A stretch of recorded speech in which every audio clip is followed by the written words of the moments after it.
Imagine कीजिए 15 अगस्त 1947, एक तरफ तिरंगा पहली बार आज़ाद आसमान में लहराया था और दूसरी तरफ लाखों आंखों में एक सपना था कि एक दिन भारत दुनिया के सामने सर उठाकर खड़ा होगा। आज 80 साल की इस जर्नी के बाद हम उस सपने के आखिर कितने करीब हैं? और सबसे बड़ा सवाल कि 2047 में हम अपने बच्चों को एक कैसा भारत दे के जाएंगे? उन लोगों के पास रिसोर्सेज नहीं थे, इंफ्रास्ट्रक्चर लिमिटेड था, इकॉनमी वीक थी, लेकिन एक चीज़ थी, विल पावर। उन्होंने हमें सिर्फ आज़ादी नहीं दी थी, उन्होंने हमें संविधान दिया, डेमोक्रेसी दी, इंस्टीट्यूशंस दिए और एक पॉसिबिलिटी दी। पॉसिबिलिटी कि एक दिन एक आम भारतीय भी एक्स्ट्रा ऑर्डिनरी ड्रीम्स देख सकेगा। आज हम उस जनरेशन के कर्ज में हैं, लेकिन अब हमारी बारी है। आज लाल किले से प्रधानमंत्री ने फिर एक बड़ा विजन सामने रखा, विकसित भारत 2047, और इस विजन के सेंटर में है युवा शक्ति। एआई से लेकर सेमीकंडक्टर्स तक, मैन्युफैक्चरिंग से एनर्जी सिक्योरिटी तक, डिफेंस से टेक्नोलॉजी तक और जॉब से लेकर एंटरप्रेन्योरशिप तक। मैसेज बड़ा क्लियर है, इंडिया को सिर्फ बड़ा देश नहीं बनना है, इंडिया को एक कैपेबल, सेल्फ रिलायंट और डेवलप्ड नेशन बनना है।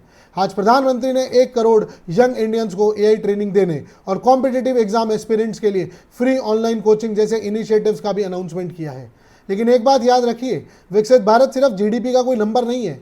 विकसित भारत तब होगा जब एक किसान को अपनी मेहनत का बेटर रिटर्न मिलेगा, जब एक स्टूडेंट को डिग्री के साथ स्किल मिलेगी, जब एक यंग इंडियन को एग्जाम की लाइन में सालों खड़े रहने के बजाय मल्टीपल कैरियर अपॉर्चुनिटीज मिलेगी, जब एक मिडिल क्लास फैमिली को क्वालिटी हेल्थ केयर और एजुकेशन के लिए अपनी पूरी सेविंग्स ना लगानी पड़ेगी, जब वुमेन की पोटेंशियल इकोनॉमी की फुल स्ट्रेंथ बन सके और जब टेक्नोलॉजी के साथ ह्यूमन डिग्निटी भी ग्रो करे। पीएम ने आज यूथ को सिर्फ फ्यूचर नहीं कहा है, फ्यूचर का क्रिएटर बोला है, और शायद ये सबसे इंपॉर्टेंट मैसेज है। 2047 कोई बहुत दूर की डेट नहीं है। आज का स्टूडेंट 2047 में डिसीजन मेकर होगा, आज का एंटरप्रेन्योर कल एम्प्लॉयमेंट क्रिएटर होगा, आज का साइंटिस्ट कल इंडिया की टेक्नोलॉजी डिफाइन करेगा और आज का सिटीजन कल इंडिया की डेमोक्रेसी को डिफाइन करेगा। तो इस इंडिपेंडेंस डे सिर्फ ये याद मत कीजिए कि हमें आज़ादी कब मिली थी, ये भी सोचिए हमें आज़ादी क्यों मिली थी। उन्होंने एक आज़ाद भारत का सपना देखा था, हमारी जनरेशन को एक विकसित भारत का सपना पूरा करना है।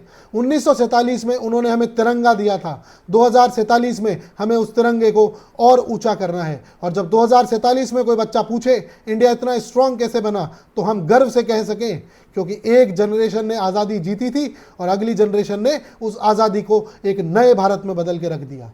Happy independence day. जय हिंद। मैं हूं चर्चित पारेख और आप देख रहे हैं पॉलिटी प्रभा।